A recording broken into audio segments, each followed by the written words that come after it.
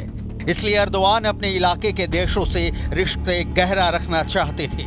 उनके इस प्लान में इजराइल भी शामिल था। सितंबर में ही एर्दोआन ने न्यूयॉर्क में संयुक्त राष्ट्र की आम सभा में इजरायली प्रधानमंत्री बेन्यामिन नेतन्याहू से मुलाकात की थी और उन्हें अंकारा आने का न्योता भी दिया था। एर्दोआन चाहते थे कि वो इजराइल और हमास के बीच मध्यस्थ बने, न कि इजराइल को नाराज करें। एर्दोआन ने ऐसी ही कोशिश यूक्रेन और रूस के बीच ग्रीन कॉरिडोर डिप्लोमेसी के रूप में की थी और उन्हें कामयाबी भी मिली थी। लेकिन अचानक से एर्दोआन के बोल बदलने लगे। İsrail'in amacı Gazze'ye yerleşmek, Doğu Kudüs dahil olmak üzere Batı Şeria'daki Filistin varlığını yok etmek ve nihayetinde ilhak etmektir. Adım adım buraya doğru bir gidiş söz konusudur. Bir yandan acil ateşkes sağlanmasına odaklanırken, diğer yandan Gazze'ye insani yardımların ulaştırılması konusunda acil çözüm yolları bulmamız şarttır. Netanyahu और Erdogan के बीच तनातनी तो बहुत दिनों से चल रही थी और अब बात आर पार की जंग तक पहुंच गई है। तुर्की नेटो का मेंबर है और नेटो पर हमला करने का मतलब क्या होता है ये पूरी दुनिया जानती है। लिहाजा मामला बेहद बुरा फंस चुका है।